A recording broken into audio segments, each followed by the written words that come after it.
Hello मेरे बच्चों, welcome back to our next video which is about physiology and injuries in sports which is your chapter number 7 of class 12th। तो हम पिछली video में बात कर चुके थे फिजियोलॉजिकल फैक्टर्स क्या क्या होते हैं और हमारी फिजिकल फिटनेस को कैसे डिटरमाइन करते हैं। आज हम स्पेसिफिकली बात करेंगे कि कौन कौन से फिजिकल फिटनेस है और उनमें कौन कौन से फिजियोलॉजिकल फैक्टर्स मैटर करते हैं। तो सबसे पहले हम बात करेंगे स्ट्रेंथ की, जो मैं आपको पहले ही बता चुका हूँ। एबिलिटी टू ओवरकम रेजिस्टेंस होती है। इसके तीन टाइप होते हैं, या फिर मैं इस तीन टाइप से पहले जाके बोलूं तो दो तरीके की स्ट्रेंथ होती है।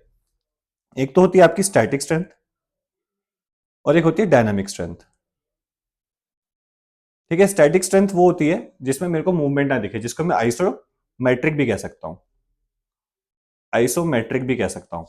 जैसे कि मान लो मैं इस दीवार को धक्का देने लगूं, ऐसे करके खड़ा हो जाऊं, मैं अपनी तरफ से तो पूरा जोर लगा रहा हूं, लेकिन आपको मेरी मसल की मूवमेंट नहीं दिखेगी कि मेरा हाथ ऐसे के ऐसे है। इसका एग्जांपल प्लैंक्स भी हो सकता है, जहां पे आपकी मसल्स में कॉन्ट्रैक्शन और एक्सपेंडेंशन नहीं होता है, सॉरी, कॉन्ट्रैक्शन और रिलैक्सेशन नहीं होता है, आपकी मसल कॉन्ट्रैक्ट और एक्सटेंड नहीं होती है। ठीक है, वो होती है आपकी स्टैटिक स्ट्रेंथ, जब आप एक ही फॉर्म में होते हो। डायनामिक को हम आइसोटोनिक भी कह सकते हैं। डायनामिक को हम आइसोटोनिक भी कह सकते हैं, जिसका मतलब होता है कि आपकी मसल में कॉन्ट्रैक्शन और रिलैक्सेशन भी हो रहा है, कॉन्ट्रैक्शन भी हो रहा है और वो एक्सपैंड भी हो रही है। जैसे कि पुशअप्स करना, उसमें आपका हाथ एक बार नीचे जाएगा, उसके बाद ऊपर आएगा, है ना, तो आपकी ये वाली मसल्स कॉन्ट्रैक्ट भी होगी, उसके बाद एक्सपैंड भी होगी। अब डायनामिक के तीन टाइप होते हैं, जो कि है मैक्सिमम स्ट्रेंथ, एक्सप्लोसिव स्ट्रेंथ और स्ट्रेंथ एंड्योरेंस।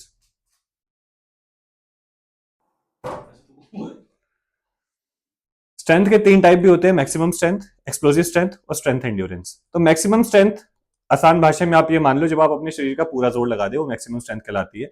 जैसे कि आपको बोला जाए कि आपको डेडलिफ्ट में अपना पीआर बनाना है, पीआर इज पर्सनल रिकॉर्ड।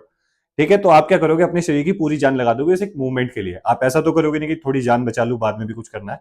आप अपना 100% दोगे। तो आपका जो मैक्सिमम स्ट्रेंथ है, बेसिकली आप मान लो जैसे आप जैवलिन थ्रो खेलते हो, नीरज नीरज चोपड़ा जैवलिन थ्रो खेलता है, तो ऐसा तो नहीं करेगा कि हाँ भाई मैं इस बारी में थोड़ा कम स्कोर करता हूँ, अगली बार में ज्यादा देख लूंगा। एक बार में अपनी पूरी जान झोंक देगा, तो उसे हम मैक्सिमम स्ट्रेंथ कहते हैं। Explosive strength, strength plus speed. जब आप कोई स्ट्रेंथ वाला काम स्पीड के साथ करोगे तो उसको एक्सप्लोजिव स्ट्रेंथ बोला जाएगा। जैसे कि आपको 100 मीटर रन करना है, अब आप कहोगे सर इसमें स्ट्रेंथ क्या है, अरे आप भागोगे, अपना पांव उठाओगे, स्ट्रेंथ तो लगेगी ना, लेकिन बहुत तेज करना है आपको ये कार्य, तो वो आपका एक्सप्लोजिव स्ट्रेंथ कहलाएगा। और स्ट्रेंथ एंड्योरेंस होता है कि आपको कोई स्ट्रेंथ वाला काम बहुत देर तक करना है। जैसे कि आपको मैराथन दौड़नी है, या फिर आपको मैं बोल दूं कि आपको 2.5 किलो के डंबल से आपको कम से कम 100 रेपिटेशन करने हैं, तो वो यहाँ पे स्ट्रेंथ एंड्योरेंस आ जाएगा। स्ट्रेंथ वाला काम बहुत देर तक करना है। ठीक है, तो ये तीनों स्ट्रेंथ को मैंने आपको आसान शब्दों में बता दिया। ठीक है, अब इसमें हमारे कौन से फिजियोलॉजिकल फैक्टर्स हैं जो इसको डिटरमाइन करेंगे। टाइप ऑफ मसल फाइबर, जैसे कि अगर फास्ट ट्विच होगी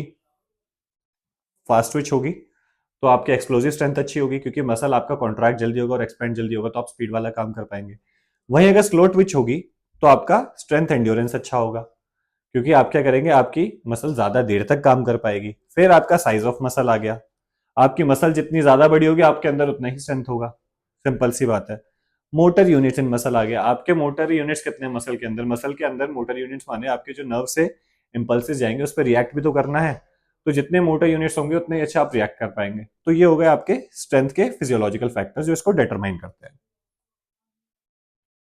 एंड्योरेंस क्या होता है? एंड्योरेंस होता है आपका long duration and low fatigue activities. ठीक है, आप मतलब देर तक काम करो लेकिन तब भी आपको फटीग कम हो, तो हम उसको एंड्योरेंस कहते हैं। कोशिश करते हैं कि फटीग कम हो, अगर हो भी रहा है तो उसके अंदर भी हम काम करते रहें। तो इसके भी अगर हम बात करेंगे, इसको कौन कौन से फिजियोलॉजिकल फैक्टर्स डिटरमाइन करते हैं। टाइप ऑफ मसल फाइबर, इसमें भी अगर हमारी स्लो मसल फाइबर ज्यादा होगी तो वो देर तक काम कर पाएगी, क्योंकि वो ऑक्सीजन ज्यादा यूज कर पाएगी, और वो स्लो काम करेगी तो थकेगी भी कम। ठीक है, तो उसका फटीग भी स्लो होगा, है ना, तो उसके अंदर ऑक्सीजन भी ज्यादा होगी और उसका फटीग भी स्लो होगा। ठीक है, ये भी याद रखना कि स्लो मसल फाइबर ऑक्सीजन का उपयोग ज्यादा अच्छे से करती है और फास्ट ट्विच मसल फाइबर कम अच्छे तरीके से करती है। ठीक है, एक फैक्टर ये हो गया, ये तो हर जगह आ जाएगा, ऑलमोस्ट ये हर जगह आ जाएगा। उसके बाद आपका एनर्जी सिस्टम, मैंने बताया था आपको कि लॉन्ग ड्यूरेशन के लिए हम एरोबिक एनर्जी सिस्टम मांगते हैं, तो एरोबिक एनर्जी सिस्टम आ जाएगा यहाँ पे। उसकी एफिशिएंसी कैसी है ना, उसकी एफिशिएंसी कैसी है, एरोबिक कैपेसिटी कैसी है आपकी, आपका VO2 मैक्स कैसा है। VO2 मैक्स होता है volume of oxygen, maximum volume of oxygen you have in your body. ठीक है, और लैक्टेट थ्रेशोल्ड होता है जब आपकी बॉडी में लैक्टेट बनना चालू करता है, उस समय को लैक्टेट थ्रेशोल्ड कहते हैं। ठीक है, तो इन सब चीजों पे आपका एंड्योरेंस डिपेंड करता है। ये सब चीजें डिटरमाइन कर सकती है कि आपका एंड्योरेंस कैसा होगा। अगर आपका लैक्टेट जल्दी बनता है तो ऑब्वियसली आप जल्दी थकोगे, लेकिन आपका लैक्टिक एसिड थोड़ा लेट बन रहा है तो ऑब्वियसली आप थोड़ी देर बाद थकोगे। स्पीड बात कर चुके हैं। To cover maximum distance in shortest time is called speed. अब इसके लिए आपको फास्ट ट्विच मसल फाइबर चाहिए। अगर स्लो हुई तो आपकी स्पीड मतलब कम है। ठीक है। आपके मोटर न्यूरन सिमुलेशन कैसा है, आपकी बॉडी में मोटर न्यूरन सिमुलेशन कैसा है कि आप कितनी जल्दी उसका रिस्पॉन्स दे पा रहे हैं। आपका एनर्जी सिस्टम कौन सा है, जैसे मैंने बताया था एटीपी सीपी छोटी ड्यूरेशन के कार्य के लिए हम यूज करते हैं, जो एकदम 10 सेकंड के अंदर अंदर करनी हो, या फिर अनएरोबिक सिस्टम का यूज करते हैं जो हमें कार्य 2 मिनट से नीचे नीचे में करना हो, तो वहां पे ये स्पीड में ये दोनों काम आ जाएंगे। ठीक है। ऐसे ही बात करते हैं फ्लेक्सिबिलिटी की। फ्लेक्सिबिलिटी में आपकी मसल्स में इलास्टिसिटी, फ्लेक्सिबिलिटी में आपकी मसल्स में इलास्टिसिटी और एक्सटेंडिबिलिटी होनी चाहिए।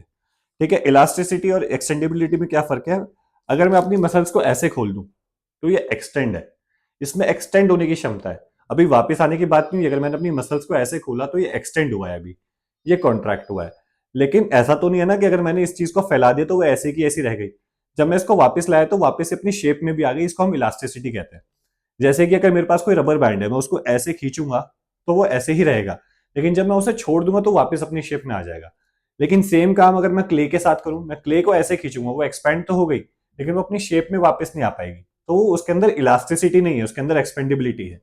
वहीं आप अगर रबर में देखेंगे तो उसमें एक्सपेंड तो हुआ, वापस अपनी शेप में भी आ गया, तो हम इसको इलास्टिसिटी कहते हैं। ठीक है। उसके बाद आता है आपका टाइप ऑफ ज्वाइंट। आपका ज्वाइंट किस टाइप का है, अब मैं ये कहूं उसके हिसाब से आपकी फ्लेक्सिबिलिटी डिटरमाइन होती है। अब मैं ये कहूं कि भाई ये चीज इतना मूव कर रही है, इसके अलावा तो आपके एल्बो में और कोई मूवमेंट नहीं हो सकती, इसको हम हिंज ज्वाइंट कहते हैं। वहीं अगर मैं शोल्डर की बात करूं, ये ऐसे भी हो सकता है, ये ऐसे भी हो सकता है, ऐसे भी हो सकता है, क्योंकि ये बॉल एंड सॉकेट है, तो ऑब्वियसली इसकी फ्लेक्सिबिलिटी ज्यादा हुई इस वाले ज्वाइंट से। ठीक है। ये इसका एग्जाम्पल हो गया। होमोथेरेपिक टेम्परेचर, भाई जितनी ज्यादा मतलब जितना गर्म मसल होगा इतना इजीली मूव कर पाएगा, जितना वो ठंडा होगा उतना वो स्टिफ हो जाएगा। ठीक है। तो ये वाला टॉपिक यहाँ पे खत्म हो गया। अब हम बात करेंगे कि कौन कौन सी एक्सरसाइजेस से हमारे कौन कौन से सिस्टम पे कैसा कैसा इफेक्ट होता है।